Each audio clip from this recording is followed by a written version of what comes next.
Well, hello everybody.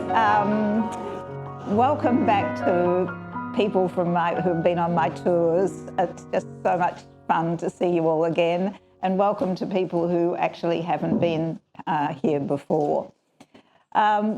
This year, or was it last year? Tony and I we've started my new project. Actually, is making YouTubes. And we went to Paris and were working on the lives of 4 of the courtesans. And so I'm just going to give you a little preview of the first one that we started, filmed on the Pont Alexandre III. Now, I was inspired to do this because of, what's her name, Mary Beard. I thought if she can do it, I can do it. I don't have the shoes, I must admit, and I've got to practice walking in a way that I don't look like a marionette. But anyway, just have a look at this. This is it's only 5 seconds, and then we'll get into the real thing. But it is the introduction to the series that we'll be making about the Grande Horizontale.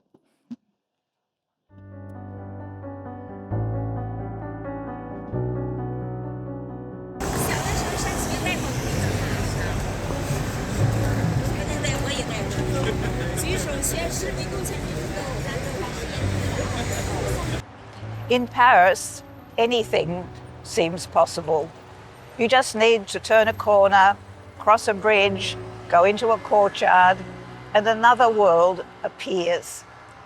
And about 200 years ago, it was this mirage which attracted thousands and thousands of girls from the provinces and from overseas to come to live this dream, to undergo a transformation. Unfortunately, 80,000 of them by the middle of the 19th century will be prostitutes, most of whom will end up dying in their 20s in the shadows of the City of Light.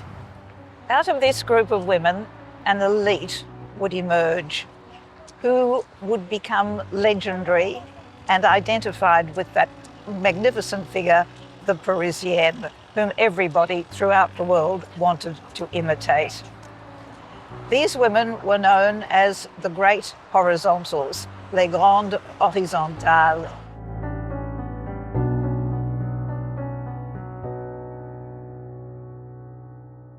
This is about the Great Horizontals, as you know. And I'd like to introduce you to 3 of them, 3 whom I've chosen.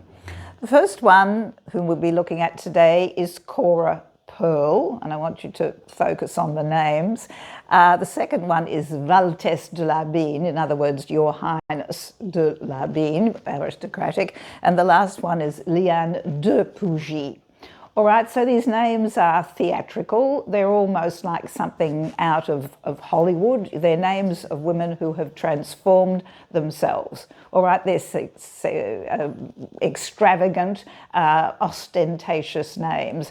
And indeed, these sort of set the scene for the times that they lived in.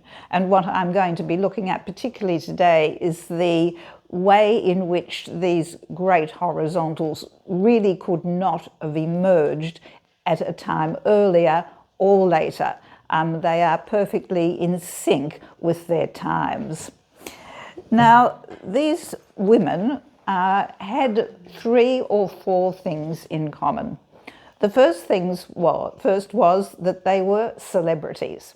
To think of them as, upmarket call girls is completely wrong. These were people who the crowned heads of Europe came to visit. Their deeds were reported in the local press. The second thing, they were immensely wealthy at the height of their careers. They had millions of dollars in diamonds. They had houses and chateaux, houses on the Côte d'Azur, 60 or 70 horses. They were extremely wealthy, and 2 of them managed to maintain that. The other thing is that they were self-made women, at a time where women were subjected completely to, as dare I say, the patriarchy, where there were really no respectable jobs for women, and bourgeois women were being shoveled into the honest lady of the hearth. But these women sort of upended that in many ways, and rather than being exploited by men, as most of the prostitutes were, they actually ended up exploiting the upper classes. They went through fortunes, one after the other, and then dumped the fellow after that he'd sort of given up all his money. And the other thing they had in common was that they really disliked men, which I think you could possibly understand. I mean, please, I know there's some men in the audience. What I mean is, what you can understand, because of the trade that they were in. And they had all suffered some form of rape or domestic violence when they were very young. Now, they shot across the Second Empire. The Second Empire is this time from about 1850 going into the Belle Epoque, which goes up to the up to the First World War. All right, so that's the period that we're looking at. And today we're looking particularly at the time of the Second Empire. Now, these women shot across in sort of a cloud of diamonds, in a cloud of dust. They wore the first designer clothes. They had designer perfumes. In other words, they were sort of like the influencers of their time. But they didn't have TikTok, they didn't have Instagram, they didn't have selfies and all of this. So they created a sensation in a completely different way. All right, and this was the way in which you did this. You shot down these marvellous avenues in the Champs-Élysées, for example. It was a culture of looking, it was a visual culture, all right? You had to be seen and you had to look and be seen. This was a time at the opera where no one actually, the lights weren't turned out because people were watching other people rather than what was on the stage. All right, that's exactly what happened. Now here, I think you have a very good example of this. This woman here would certainly not be an honest woman, as they were called. She's in an open carriage, because if you're in a closed carriage, no one can see you, can they? And here she is actually looking out to this fellow who's following her and looking out as well. All right, so I think this captures very much the way in which these women glanced at each other. Now, these women became the glamorous surface of the glamorous city, Paris, capital of the 19th century. They were imitated by the other women, all right? Even the aristocracy watched to see what these courtesans wore and copied them, all right? So they very much are like the influences that we have today, but of course, it was very hard to get as far as this. And these women showed extraordinary social intelligence, perseverance, and were very savvy dealers as well, or as you'd have to be. Now, these people rose to the top of a hierarchy of prostitution, which we'll look at next week. But they started out possibly as prostitutes, but end up at the apex of this system. Now, the lady that we're going to talk about today is Cora Pearl. She was English. Now, this is something which was quite amazing. But we'll look at her biography in a moment. She didn't always have great admirers. One person, Théophile Gautier, wrote that she had a clown's head, a mouth like a sewer, and a comical Anglo-Saxon accent. Someone else said she was like a bow-legged little clown with yellow hair.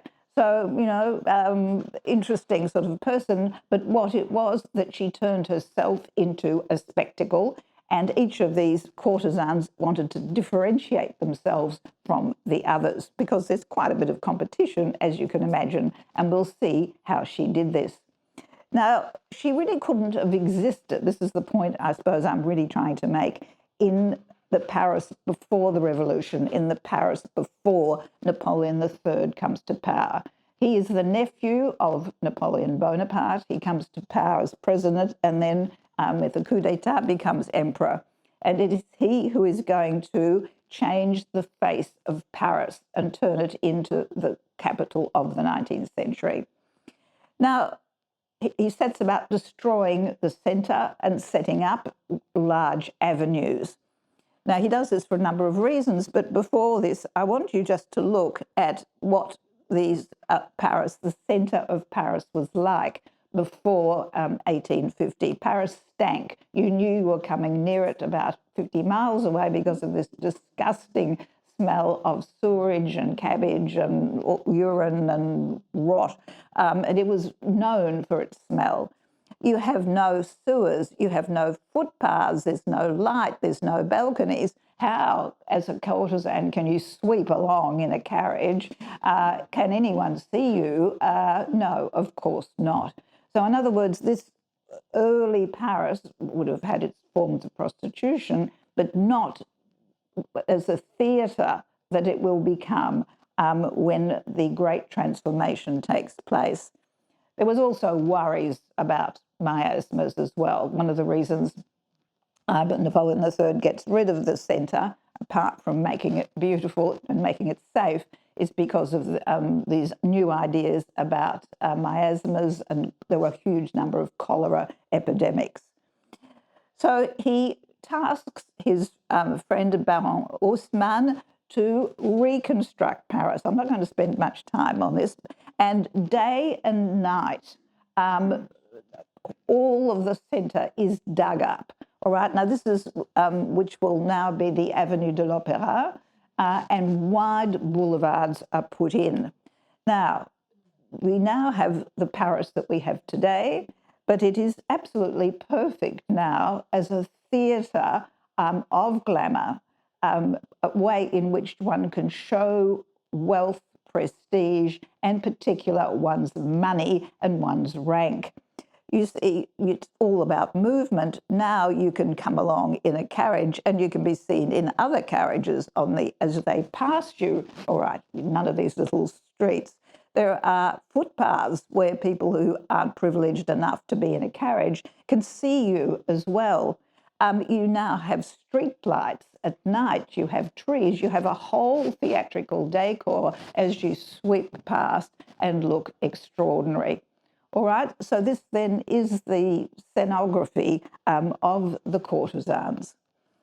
Not only that, but parks are set up. I mean, a lot of you know Paris very well. This is Parc Monceau right in the centre, very exclusive part. And they were set up also so that you could parade yourself. You go along, the paths were built so that, they were at unequal levels, and so you would appear behind these trees, and then you could pose as you went over the bridge. It was, again, all about being seen.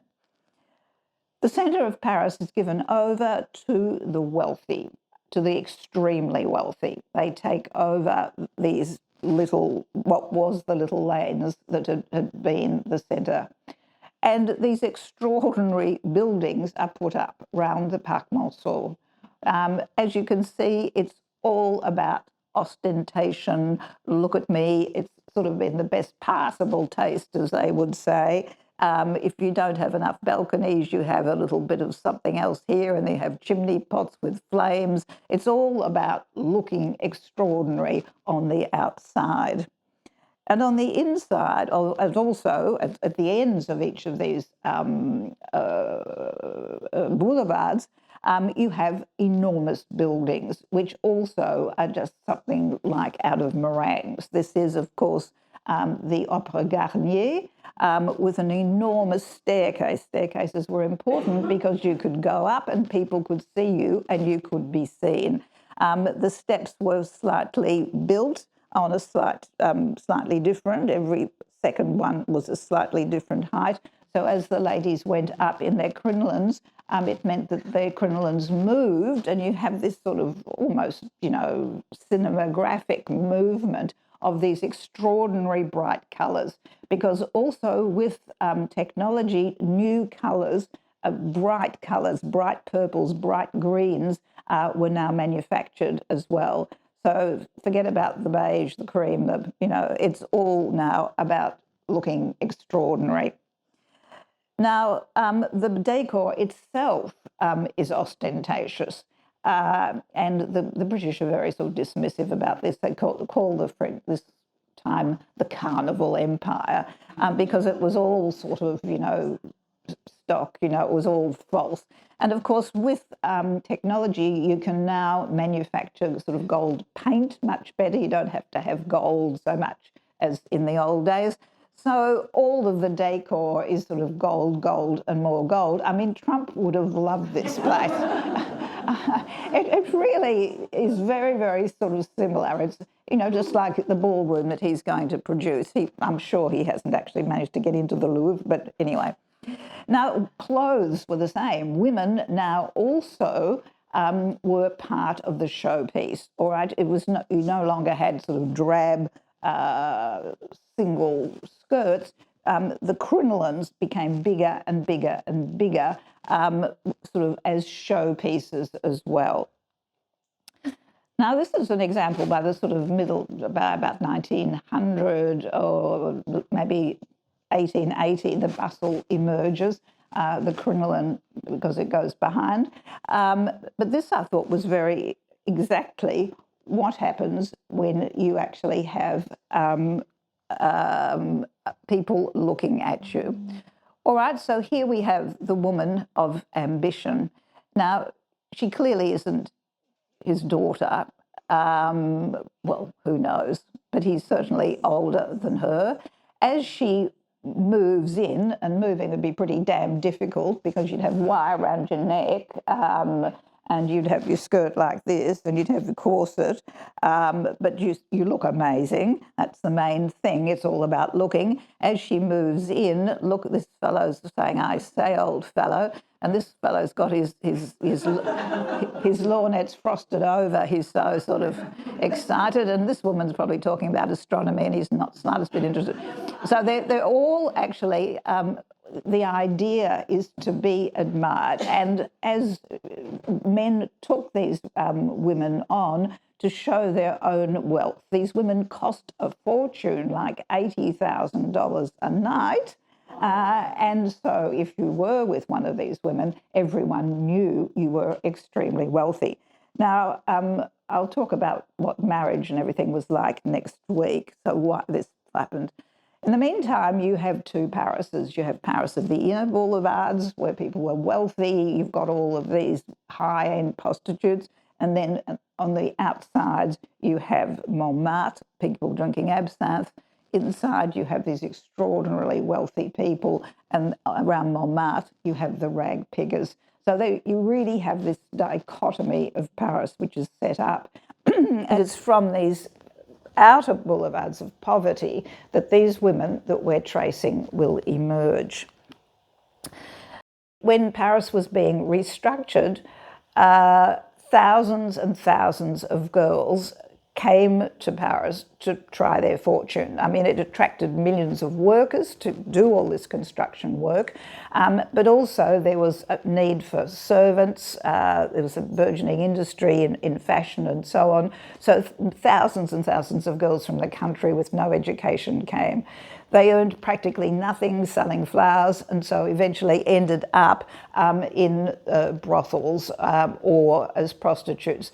Now, France actually had a system of tolerance of prostitution, which England didn't, and again, we'll discuss that later. But this actually is by Degas, who adhered to two things, anti-Semitism and also to a theory of,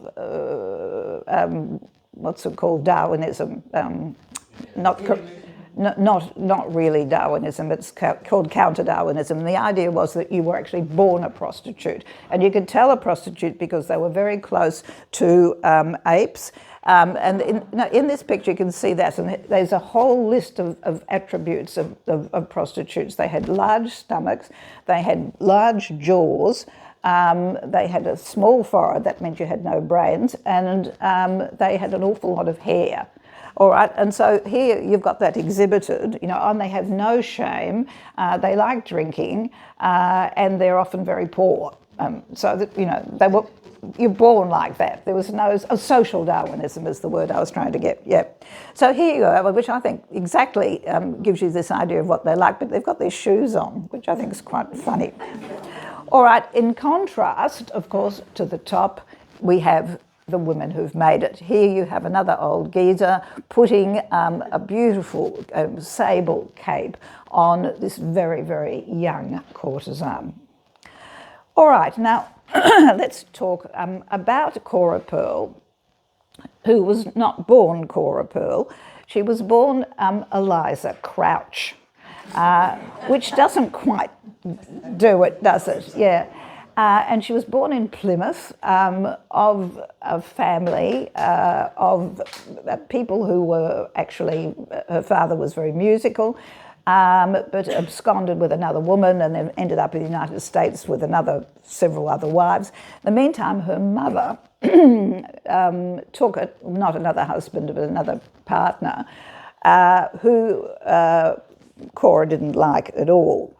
And they seemed to have a little bit of money, so Cora was packed off to Boulogne to a French boarding school where she evidently learnt the rudiments of French. In fact, she must have been quite fluent in French, but I think she never ever lost her accent. When she was there, she came back, and according to the story, and the story is quite funny really, because she always says she'll tell the truth, but it's the only thing we know about her is from her biography. And she was walking home one day, the servant hadn't come to pick her up from church, as if. And as she's walking home, an older man said to her, "Come with me, I'll buy you some cakes." And so she went along, as she's believing this, and there weren't any cakes. He gave her too much gin, and she ended up in a hotel. Oh my goodness. He gave her $5 or £5, and then she decided she wouldn't go back to her family. She would start a life as a prostitute. Now, it is thought now that this is a cover story for the fact that she was probably abused by her stepfather, because the hatred she had for men went much deeper than probably just one encounter. But she was someone who, as we'll see here, she differentiated herself from the other courtesans by the fact that she had a great sense of humour. Now, how a sort of English sense of humour and a French sense of humour, how that worked, I really don't know. But she evidently was a hoot, and all of these bored men who pay thousands and thousands for these other prostitutes, when they woke up the next morning, they were yawning, whereas with Cora, there was always a jolly jape to continue with.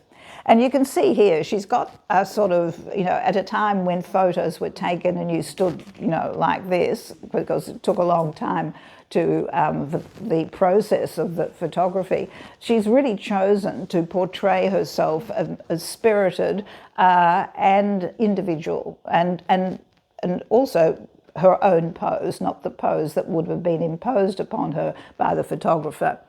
The other thing she had, which other women evidently didn't do, she had a tiny waist. Evidently you could put your hands around her waist, but a big bosom. So with a sense of humour and an extravagant sense of spectacle, she really made a splash. She electrified the scene. We'll see the sort of things that she did. So this is the sort of thing that she did. She always tells the truth. So on the first page of her biography, she actually has a birth certificate where she's whited out the name of her sister and put her own date in. So that's our Cora for you. Now, going back to her time in London, she manages to get to the Argyle Rooms, and this was then where people came to frolic and dance the polka, but also there was a certain amount of prostitution there. And I think she witnessed there the girls who had not made it and the dire illness and poverty and the early deaths that occurred. And she swore that she would not follow in those footsteps. Now, the fellow who was in charge of the Argyle Rooms really fell for her and took her to Paris.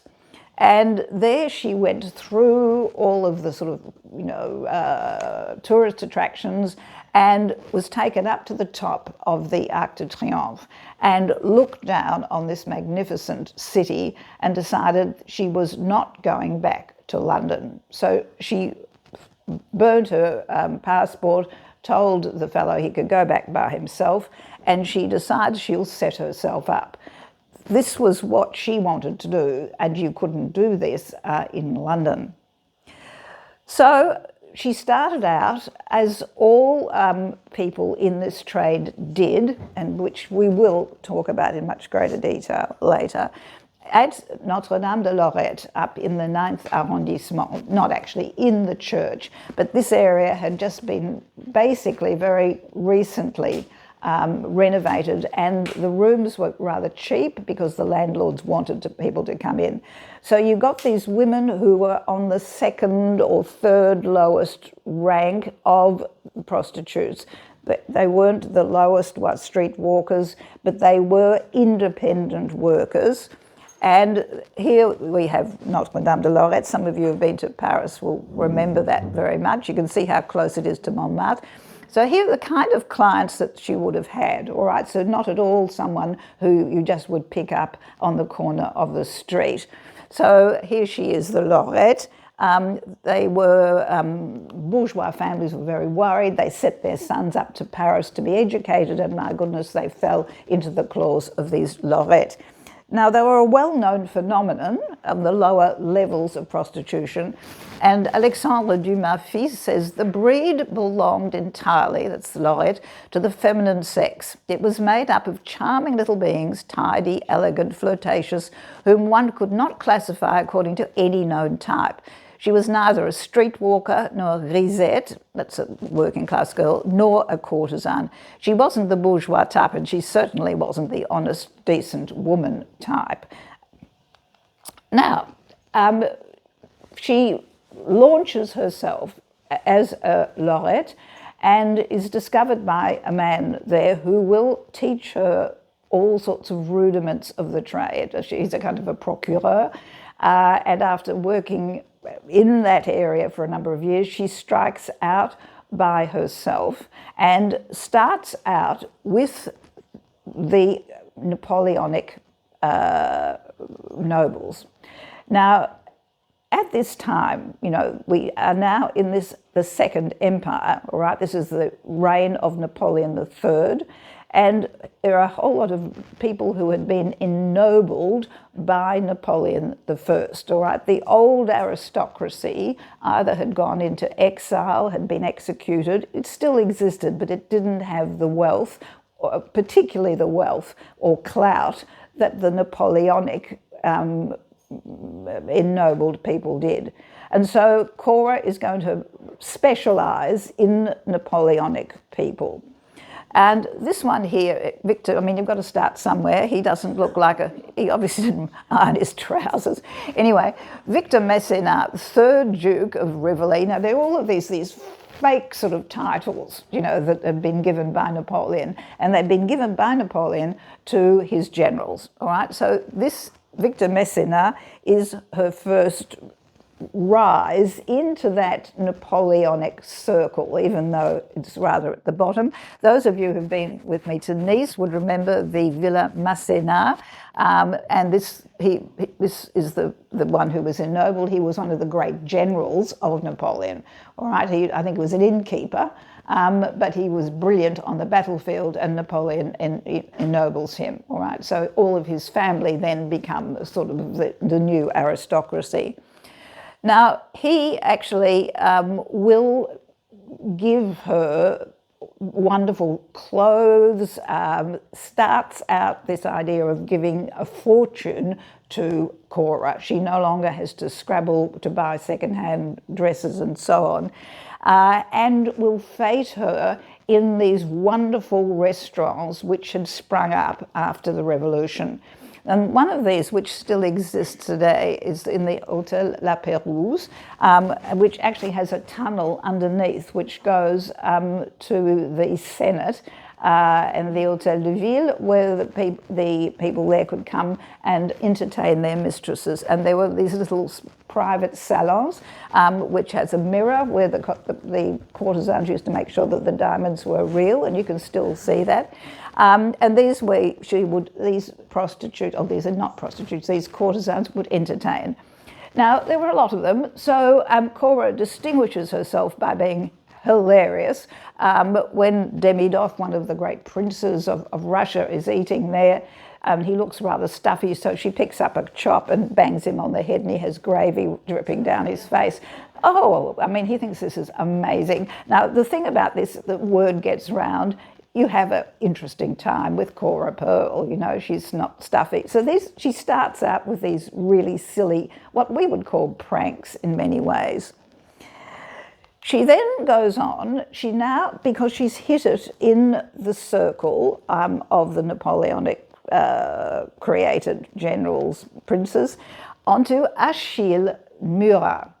Now, Achille Murat, I'll just show you, is the son of Joachim Murat, who was married to Napoleon's sister and was king of Naples.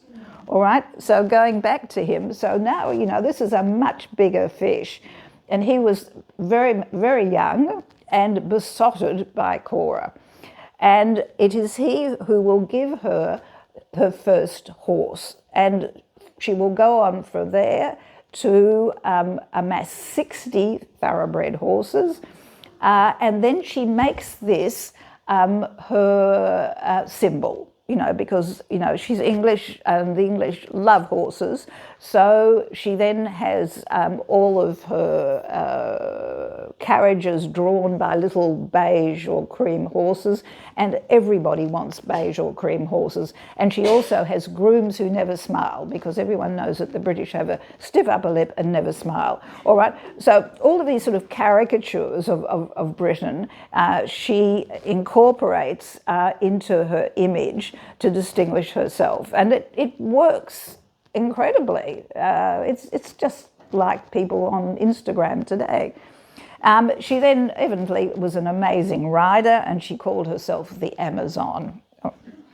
Now, here she would be, this is where she would be streaming down the Champs-Élysées with everyone looking at her in her special courses. Now this, I think, is, again, she has photos, you know, these calling cards, dressed in riding dress. And here I think it's quite interesting. She's really setting the whole thing up. She's on a hobby horse. I think she would have actually been quite fun. So there she's got the hobby horse, but sort of showing that, you know, she really is an Amazon. Now, it wasn't just that she was famous for.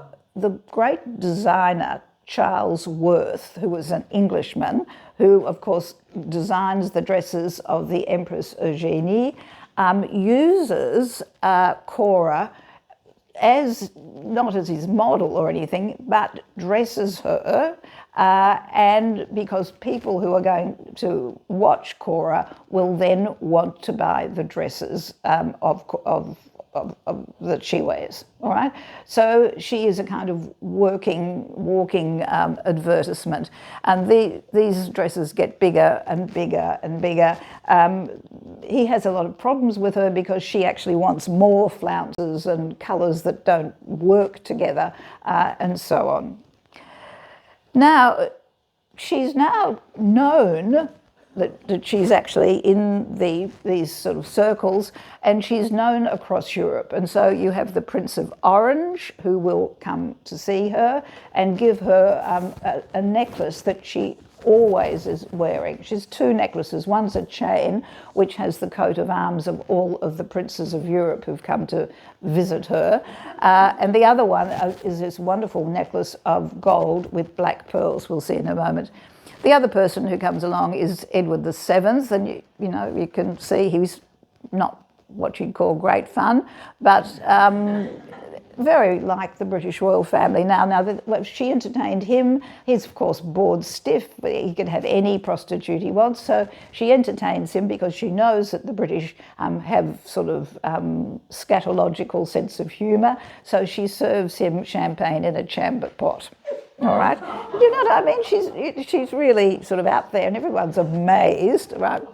So there we have her with the necklace that's given with these beautiful black pearls at the time, which would have cost millions, and all of this jewellery, which would have been given by other heads of Europe. She really manages now by the 1850s, 1860s. She attracts the attention of the Duc de Morny. Evidently, she was out skating on ice, and Morny says, "Oh my goodness, that's funny, Cora on ice." And she says, "Well, since the ice is broken, why don't we have a drink?" This is all from her own autobiography. However, the Duc de Morny was the wheeler and dealer behind the Second Empire, all right? He wasn't just someone who was bald. He really held extraordinary power and was a very sophisticated man, whereas the others on the way up perhaps weren't. Now, he was the half-brother of Napoleon III, and I just wanted to tell you how come, all right? Now, his mother was Hortense, and there's his elder brother who will actually die. This is the coronation of Napoleon, well, with Napoleon's sisters. Now, Josephine, knowing that she couldn't have any children, forces her daughter, Hortense, to marry Napoleon's brother, Louis. And then she says that he says that he'll adopt the children and they will become the next emperor. They absolutely hated each other. I mean, she spent the entire wedding in tears and had a number of affairs, one of which was with the Comte de Flo, who himself was the illegitimate son of Talleyrand. All right? So you have an extraordinary sort of background to this, and the Comte de Flo was the father of the Duc de Morny. All right, so this is how come you have the half-brother. Now, they didn't know each other existed until Napoleon III actually is elected to be the president in 1848 and finds his half-brother. Now, the Duc de Morny wasn't a duke. He was born in Switzerland and the name was covered up. He was brilliant, went through brilliant studies, which I don't think his half-brother was. That's because he didn't have Napoleonic. Anyway, we'll talk about that. He then served in the army, but then became interested in business. And this is the time of the Second Empire, was when fortunes were being made and broken, the time of the Industrial Revolution.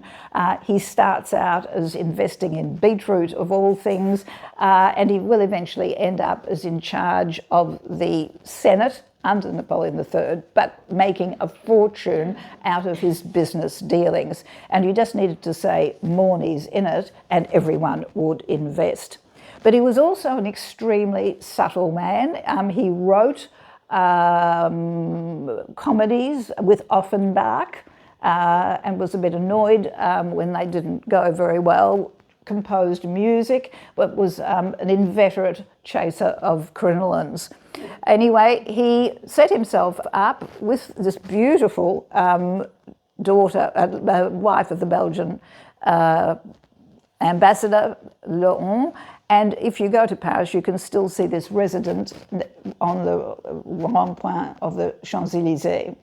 This is where Morny lived with his mistress at the same time as he met Cora. Now, this is the kind of milieu and the kind of interiors that synonymous with the Second Empire. This is in the wing of the Louvre, where the Duc de Morny worked when he was in charge of the Legislative Council. So this was where Cora came and spent time with him. It's all about sort of guilt and more guilt, mirrors, chandeliers, extraordinary couches where you could sit if you had crinolines. You had to have really big seats because, the crinolines were enormous.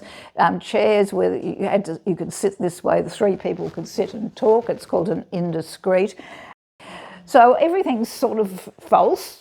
Do you know what I mean? It's exactly what these courtesans were. They came from nothing, had extraordinary names, extraordinary transitory wealth, all sort of a bit fake.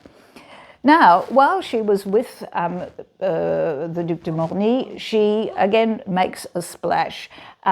She was the first person possibly to start dyeing her hair really strange colours. She dyed it red brick with brick dust. Then I think she had a catastrophe one day trying to dye it black with potassium and it came out yellow. So, we've all had those problems. She just continued with it. And to make a spectacle of it, she upholstered the centre of her carriage the same colour as her hair. Then she decided she would dye all her dogs the same colour as her uniform. And this poor little dog, he really looks miserable, doesn't he? Anyway, they died. I don't know, she probably just dipped them in blue dye. I don't know whether this was part of a joke or not. So while she was with him, I just want to continue thinking what she had in common with Morny was that he was the person who introduced thoroughbred racing to France and sets up all of those beach resorts at Deauville and places like that. So these are gentlemen jockeys at Longchamp. He's the one that opens Longchamp. Now, before we get on to the next lover that she had, or patron or client, whatever you would call them, she wanted to keep her name in the news for scandal. And so when it wasn't just visually, dyeing her dresses or dyeing the interior of her carriage, she made a spectacle of fighting a duel with another well-known courtesan over an Armenian prince. And the Armenian prince took flight. I mean, he was so worried about ending up with one of these women. And so they actually hit each other, their faces with horsewhips. And the next day, Cora would come along with, not a scar, but a mark of a horsewhip on her face. And again, this was absolutely sensational. Now, she had the wit to carry it off. She could have just been charged with, sort of aggressive behaviour, but she wasn't. So having gone from Morny, she then finds herself, or manages to find, the cousin of Napoleon III. Now, his name was Napoleon Jérôme, and he was the son of Napoleon's youngest brother, Jérôme. Now, this portrait accentuates the likeness to the Bonaparte family, the face and the hands. He was known as Plan, because when he was little he couldn't pronounce Napoleon, so he called himself Plan. And he was a bit of, well, not a plotter exactly, but someone who was quite significant in the art scene and was significant in the government because he was the cousin of the emperor. So this is Cora Pearl. Now, at the time, as we'll see later on, not just in the bourgeoisie, but of course aristocrats married according to money and according to title. So he was married off quite young to this really exciting looking girl. This is Princess Clotilde of Belgium. Now, it's not just that she looked a bit sort of solemn, but the worst thing about her was that she was quite erudite. I mean, that's the worst thing, isn't it? Even my mother said, dear, boys don't like clever girls. And so, obviously, he had to, have a bit of fun in his life, so he turns to Cora Pearl. Now, this is the Palais Royal in Paris. This is where he lived, and he gave a key to Cora, and she would be in the next room and could hear Clotilde either reciting Cicero's speech or something, and the children playing. And even Cora said it was a little bit embarrassing, even sleeping in the next room and so on. So this became a bit embarrassing. So he gave her a mansion in Paris, which unfortunately has been pulled down. This is the kind of exotic interiors that you had. Now, she became an accepted part, although not to be shown officially on the international stage, an accepted accessory to the highest ranks of the Napoleonic regime. And here we have, at the Universal Exhibition of 1867, you have the Empress and the Emperor welcoming their son, and this is the imperial exhibit, and this was where Plon had his own room, and Cora would be there, sitting there with her special chair. So she was accepted there. Now, I couldn't resist this. This is what the French think of the English. The men are all short and fat with red noses and ghastly teeth, and the women are all incredibly tall and sort of rather snotty looking. And look, I just thought it was rather funny. Sorry, I shouldn't have indulged myself. Anyhow, while he also gave her money to buy a small chateau in the Loire, and she would entertain there, and the evenings that she would have there were sensations which were reported in the press. She had a beautiful bronze bath with her initials engraved in it, which she would bathe in champagne. Now, she had a beautiful body, and so the idea was to show it off as much as possible. So she'd be there in her bath sipping champagne, and everyone else would be around her. She also was renowned for her chef and for the dinners that she would serve. And so one night she actually says, well, I have a dish that you're going to really appreciate, but I don't think you're going to want to eat it. And there's, tension. And then finally 3 footmen come in carrying this huge silver dish, and they take the lid off, and there's Cora lying naked with a bit of parsley. So she's sort of the original girl out of the cake. Do you know what I mean? She really is quite extraordinary.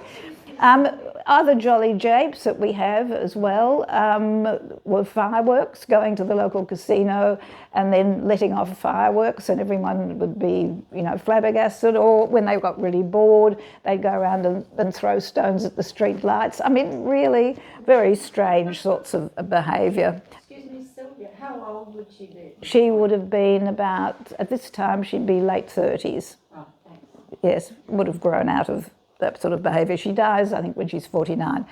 Now, Charles Worth now is enchanted by the advertisements that he's going to get, and so when the bustle is put at the back, of course, she's one of the first who will wear it. Now, the bustle at the back was a brilliant idea, because with the crinoline, really, you couldn't touch these women. The skirts were so wide, but also they really only looked good from the front. Whereas with the bustle, you've got something interesting happening at the back, and you've got a great profile. All right, so it was really a sort of a genius move, which of course she takes on. She has all these people at the same time. Now, she has Plon was very jealous of her, and their relationship went on for 9 years and really only ended, as we'll see, in the Franco-Prussian War. But she went through hundreds of thousands of dollars in the weeks. The money that was being given by Plon and the others wasn't enough. And the whole point was that you were as expensive looking as you could be. For example, I'll tell you about one person who just sent her a book with every page marked by a $1,000 franc note. So whole fortunes went. So she went through them, and she needed to expand her repertoire. So she does this with Kahil Bey, who was an Albanian Egyptian. Now he was a friend of Courbet, and commissioned a number of erotic pieces. Now the most erotic one is, of course, in the Musée d'Orsay, The Origin of the World. I thought I couldn't put it here because if we use this on YouTube, I'll come up as a pornographer or something. Well, I've already been marked because I had, in my lecture on Orientalism, there was a lot of naked women and so on. So, but this actually, there was this great interest in lesbianism called tribadism. And so here you have Courbet with, one of these is the mistress of Whistler, the one with the golden hair, and another one, and they've obviously, just gone to sleep, the pearls have been broken and so on. So he used to have this viewed in his own room. Now this interest in same-sex relationships is something which is going to mark the careers of the next two women we're looking at. And Paris was remarkably not just tolerant, but interested in same-sex relationships. That's why Oscar Wilde ends up there. Now, as if, being incredibly wealthy, having a string of wealthy people wasn't quite enough, Cora decides that she wants to be an actress and be acclaimed as well. And so she approaches Offenbach, the great composer, and at the Bouffe Parisien, she will appear as Cupidon. And she evidently came onto the stage. Now, this is actually being very nice about what she was wearing, because this was published in the press and you couldn't have the fact that she was almost stark naked with a few diamonds in specific spots. But evidently, it was a great success for 3 sessions, and then people who were real theatre goers came and really were appalled. They sort of said, she sang with this comical British accent. Now, I would say that she turned on the British accent. I would say someone who's lived that long in France could not speak as badly as that. I think this was part of the identity to differentiate herself from the others. So she was there in the press, as you can see, and here she has, as Cupidon, earning even more money. Here she's paying people who make saddles. They're the dentist, in other words, she had false teeth. Here's for the person who works on her perfumes. And as a finale, when she gets to the end of the 3 lines that she actually sings, she sits down on the stage and puts her legs in the air, and she has diamonds on the soles of her feet. So this was quite extraordinary. Cora Pearl this was in the newspaper. Cora Pearl made an appearance half naked on the stage. That evening, the Jockey Club in its entirety graced the theatre. All the names of French nobility were there. Now, the Jockey Club is sort of the Melbourne Club on steroids.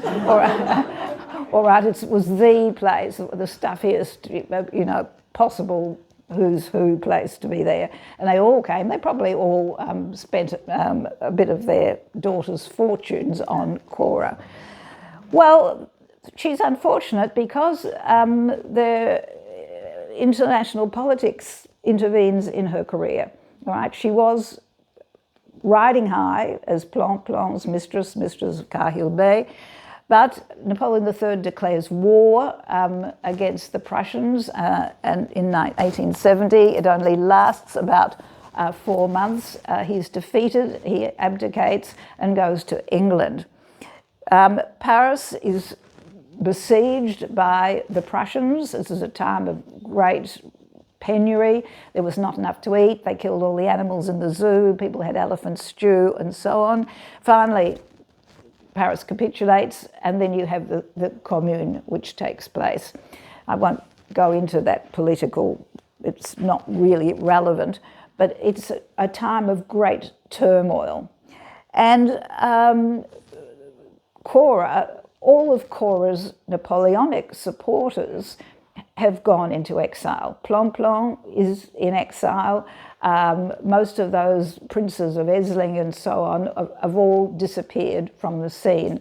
And also, she, with her extravagance and her dresses and all of this, are memories of the Second Empire.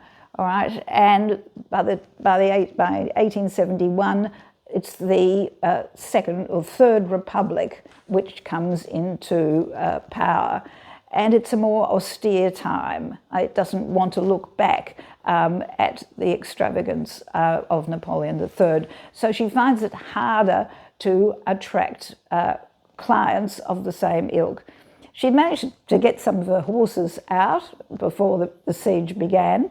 And even during the siege, she actually opened up her mansion, as other courtesans did, to help the wounded, and tore up her beautiful linen dresses, linen sheets for bandages and so on. Was a bit annoyed when she was never sort of, given her due for this, but was very cheerful about it. Anyhow, she now has to sort of go down a rank, and you still have people now who are very wealthy, but aren't of that sort of nobility and aren't of the upper echelons of the banking industry and so on. But one of these is Duval. Now, Duval is someone who sets up the first series of restaurants where he actually grows his own cattle, his own milk, makes his own bread, has vineyards, makes his own wine, and so can provide cheap meals very easily. And makes a fortune out of these. Now, these bouillons still exist. There's one in Montmartre called the Montparnasse, which is beautiful, which is an upper class one. And there's one in Paris, where some of you have come with me, which is in the Chartier, Rue du Faubourg Montmartre. All right, this is still there today. Now, the reason we're interested in it is that the son of Duval, who's incredibly wealthy, falls for Cora. Now, Cora is now about 10 or 12 years older than him, but manages to mask her age, which is something I hadn't mentioned before, by developing makeup. And she's one of these first people to develop highlighter. She grinds up pearls and mixes it with her makeup and gets this sort of nice glossy effect. And also puts soot on her eyelashes, so she's got mascara and so on. So she can appear younger, great figure. He's besotted by her. He's the one who sends her books marked with all of this money, or sends her marrons, what are they called, chestnuts, which each one has 1,000 franc, not billet, what's the word, note around it. She brings it up, tosses it away. He sends her flowers, from violets from Parma. She puts them on the floor and dances the hornpipe on them. The idea was to sort of show, I've got so much wealth, it doesn't matter. Anyway, she went through virtually his entire fortune, and the family, as you can imagine, weren't happy. But he came along one day, he was so desperate, she then decided she didn't want to see him. And he came along with a gun. And either he was going to kill her or he was going to kill himself, but anyhow, there's a kerfuffle and he ends up wounded. It's not clear from the biography or from anything whether it actually was inside the house or outside the house, but this was a scandal. It was known as the Duval scandal. She was said to have, for heaven's sake, get out of the house, you're bleeding on my carpet. And this was considered a little bit sort of unfeeling. And she was, because she actually didn't have French nationality, she was still English, she was exiled from Paris, supposed to be sent away. In fact, she didn't. She actually went to Monte Carlo, as we see. Now, by now, she's in her late 40s, and she's no longer gambling with, diamonds and, $1,000 notes. She's down to 5 franc notes. Someone actually sees her sitting outside sobbing, and this is a story. I mean, there's other stories that say that she actually did quite well for herself, but she and sort of said, "Who are you?" And she said, "Oh, I was the famous Cora Pearl." Anyway, she decides, again, she's going to get out of this, and so she thinks, what have I got? And that's the fact that she has all of the names and exploits of these lovers. And she evidently used to keep a ledger. Look, she's supposed to have a ledger with all of the things, characteristics, but, and it was published, and then it was found out that it was a fake. So, I mean, whether it exists or not. Anyway, she wrote her autobiography, changed the names of the lovers. So instead of Murat, you have unrecognisable Marat, but sent the pages to these former patrons, hoping that they would give her money to keep her going, and that didn't, because there really weren't enough salacious details. It wasn't the Epstein, pages or Epstein emails, and so she really got nothing out of it. By now she was very sick. She had intestinal stomach cancer, but even then she decides she's going to make a name for herself, and she's going to patronise this Volapük, which was the original idea of having a universal language. This was before Esperanto was started. Now, of course, it's English. So she was going to start publishing this and was going to start teaching people Volapük. Unfortunately, she dies. I think it's at the age of 49. She's continuing to ply her trade in a little place on the Champs-Élysées. No one really turned up at her funeral. In fact, one of her ex-patrons paid for it, and she was buried in Batignolles Cemetery. Now, that's a nice cemetery now, but it's not Père Lachaise, where anyone who was anyone with enormous tombs would have been buried. She wouldn't have been buried in a family tomb like this. It would have been a simple grave. And the person who paid for the funeral only paid for the lowest level of concession, which is 5 years, which means after 5 years you're dug up and your bones are put in the ossuary, so you can't find where she is. So that really is the end of a life that sort of started out low, went to the heights really at the time of the heights of the Second Empire, but then followed the decline of that particular time. At the last one of her last writings, she said, "I've never deceived anybody because I've never belonged to anybody. My independence was all my fortune, and I've known no other happiness, and it is still what attaches me to life." And there's one thing about her that you get if you actually read her biography, and I think you probably can on the internet, is this sense of not optimism, but she's never someone who complains. She does have a certain sense of je ne sais quoi, that a real sort of spiritedness, which comes through even here. Now, the last reference that we have of Cora Pearl is reference to in 1870 when her lover Plon was exiled from Paris because his cousin, was Napoleon III. He had an assignation with Cora at the Grosvenor in London. And Cora turned up, it had been paid for, and the British were not happy at all to have what they called this, considerably stupid prostitute, which didn't realise she was such a famous courtesan, and chased her out. And they actually went somewhere else. So, but it's ironic now that the Grosvenor has the Cora Pearl suite. And I think I put the bathroom in. They've even tried to recreate the bathroom. Now, it's not made of bronze, but I think it does have some inscription in it as well.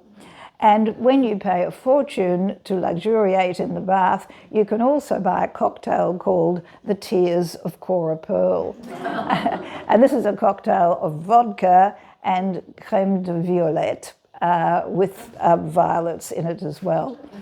So I think this is a sort of fitting end. I suppose the the creme of violets, to quite an extraordinary woman who made her own destiny and could perhaps have continued on had it not been for the social cataclysm of the Franco-Prussian War. So next week we're going to look at a very different lady who manages to maintain herself on that extraordinary level and who also benefits from this extraordinary sort of glamour that was the Second Empire. So thank you very much.